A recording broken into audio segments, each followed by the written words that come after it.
Welcome to the PMSCSS.com's official YouTube channel. یہ ہماری lecture series Pakistan affairs lecture series کا چوتھا لیکچر ہے،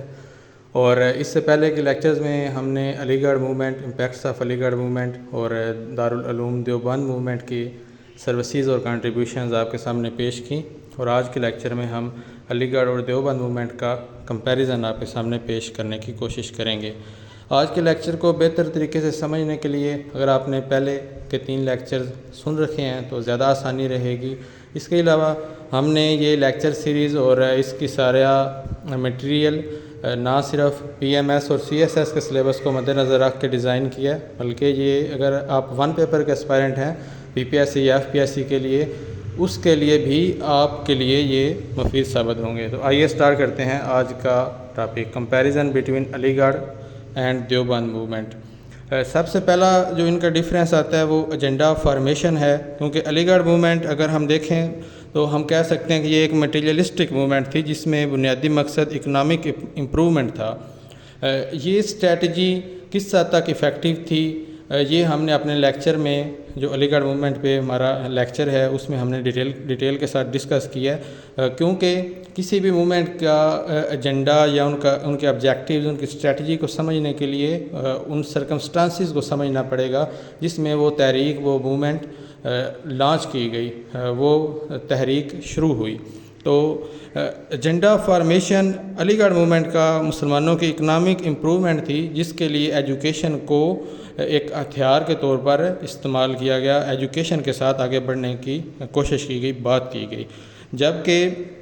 علی گڑھ موومنٹ نے اسلامک ایجوکیشن یا اسپرچول ایجوکیشن کو وہ اہمیت، پرائمری اہمیت نہیں دی، جبکہ دوسری سائڈ پہ دیوبند موومنٹ نے ریلیجن کو اور اسپرچول جو اسپیکٹس ہیں مسلم آئیڈیالوجی کے، اس کو پروموٹ کرنے کی بات کی اور کوشش کی۔ دوسرا مین اہم ڈفرینس ان دونوں موومنٹس میں ان کا اوپینین ٹوارڈز جہاد تھا، کیونکہ علی گڑھ موومنٹ کے سلیبس میں کہیں بھی جہاد کی یا اینٹی امپیریلزم کی بات ہمیں نظر نہیں آتی، جبکہ دیوبند موومنٹ کی جو پرائمری پرائرٹی تھی اس میں ہمیں جہاد نظر آتا ہے۔ اور جیسے کہ ہم نے اپنے پہلے لیکچر میں اس دیوبند موومنٹ کے لیکچر میں ڈسکس کیا کہ دیوبند موومنٹ بنیادی طور پر شاہ ولی اللہ کی لیگسی کو آگے لے کر چلے تھے اپنے موومنٹ میں، جو دارالعلوم دیوبند کے علماء تھے۔ تیسرا ان کا مین ڈیفرنس ہمیں ان کی پالیسی ٹوارڈز برٹش پیٹرنیج کے حوالے سے آتا ہے، کیونکہ جو علی گڑھ موومنٹ تھی یہ ریلائی کر رہی تھی، باقاعدہ طور پر یہ ریلائی کر رہی تھی برٹش ایڈ اور برٹش پیٹرنیج پہ اپنی موومنٹ کو آگے بڑھانے کے لیے، اور یہ مین آبجیکٹیو بھی تھا سر سید کا اور علی گڑھ موومنٹ کا۔ جو پہلا آبجیکٹیو تھا ان کا 3 آبجیکٹیوز میں سے جو ہم نے اپنے پہلے لیکچر میں ڈسکس کیا، کہ ہم نے مسلمانوں اور برٹش گورنمنٹ میں جو ایک دوری ہے، گلف کریٹ ہو گیا، اس کو ہم نے کم کرنا ہے، نیرو ڈاؤن کرنا ہے، اور اس کے لیے برٹش گورنمنٹ کے ساتھ اچھے سازگار تعلقات قائم کرنے کی، بنانے کی کوشش کی گئی، اور نہ صرف سازگار تعلقات بنانے کی کوشش کی گئی بلکہ باقاعدہ طور پر برٹش پیٹرنیج پہ ریلائی کیا گیا، اور جو مختلف انسٹیٹیوشنز بنائے، فار ایگزامپل علی گڑھ کالج ہے تو وہاں پہ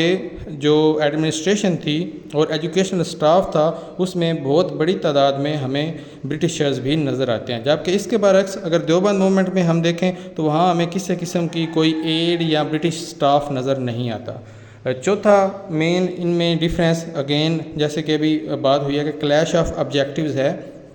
علی گڑھ موومنٹ اپنے آپ میں ایک لبرل موومنٹ تھی، جس میں گو کے ریلیجیس ٹچ تھا لیکن اپنی ایسنس میں وہ ایک لبرل موومنٹ تھی، جبکہ اس کے برعکس جو دیوبند موومنٹ ہے وہ اسٹرانگلی یا کہہ لیں کہ ریجڈلی ایک ریلیجیس موومنٹ تھی، اور اس کی جو ڈومین تھی وہ ریلیجیس تھی۔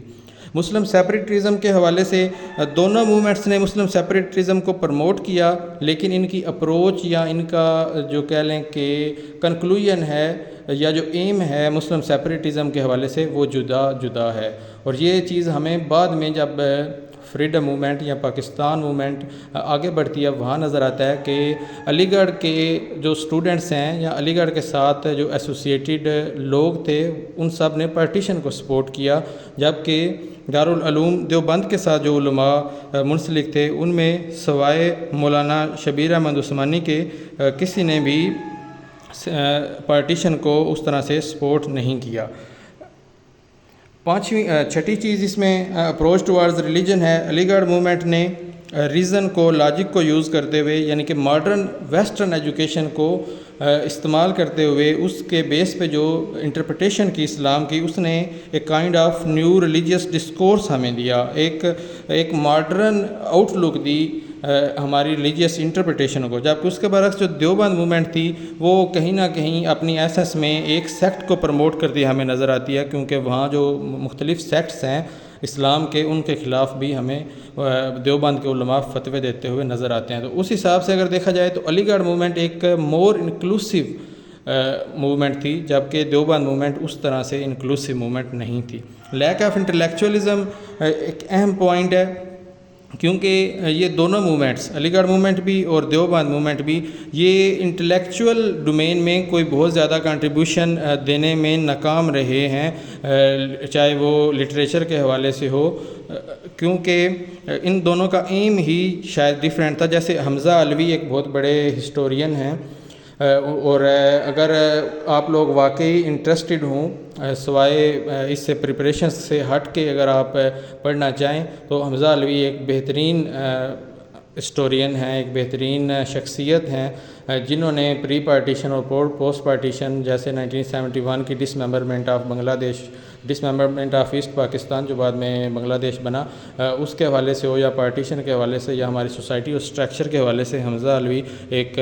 بہت بڑی شخصیت ہے۔ تو انہوں نے جو انالیسز کیا علی گڑھ موومنٹ کا، انہوں نے ہی یہ ٹرم دی جو ہم نے پچھلے لیکچرز میں بھی بار بار اس پہ بات کی، کہ علی گڑھ موومنٹ نے ایک سیلریڈ کلاس کو جنم دیا، جبکہ اس کے برعکس اگر ہم دیوبند موومنٹ دیکھیں تو وہاں ہمیں مولوی اور مساجد کے امام مسجد وہ پروڈیوس کرتے نظر آتی ہے، لیکن اگر انٹلیکچول بیس پہ ہم اس گہرائی میں جا کے اگر دیکھیں تو اس حد تک وہ کنٹریبیوٹ کرتے ہمیں نظر نہیں آتے۔ لیک آف ایکیڈیمک اچیومنٹ کی اگر بات کریں تو علی گڑھ موومنٹ اب ایک پولیٹیکل موومنٹ تھی، اور جو دیوبند موومنٹ تھی اس کا جو مین انکلینیشن تھی وہ ریلیجیس نالج کی طرف تھی، لہٰذا سائنٹیفک ایجوکیشن کے حوالے سے کچھ خاص خاطر ہوا یہ دونوں موومنٹس کنٹریبیوٹ کرنے میں ناکام رہتی ہیں۔ جبکہ اس کے برعکس اگر ہم ندوۃ العلماء لکھنؤ کی بات کریں، جو ہم نیکسٹ لیکچر میں ہم یہ ڈسکس کریں گے، اور یہ ہماری جو ریوائولسٹ موومنٹس ہیں، 3 مین ریوائولسٹ موومنٹس ہیں، علی گڑھ موومنٹ، دارالعلوم دیوبند موومنٹ اور ندوۃ العلماء لکھنؤ موومنٹ، جو 3 مین مسلم ریوائولسٹ موومنٹس ہیں، ان کا یہ ہمارا آخری لیکچر ہوگا، اور اس کے بعد ہم ان تینوں کا کمپیریزن کریں گے۔ تو اس کے برعکس یہ دونوں موومنٹس ایکیڈیمک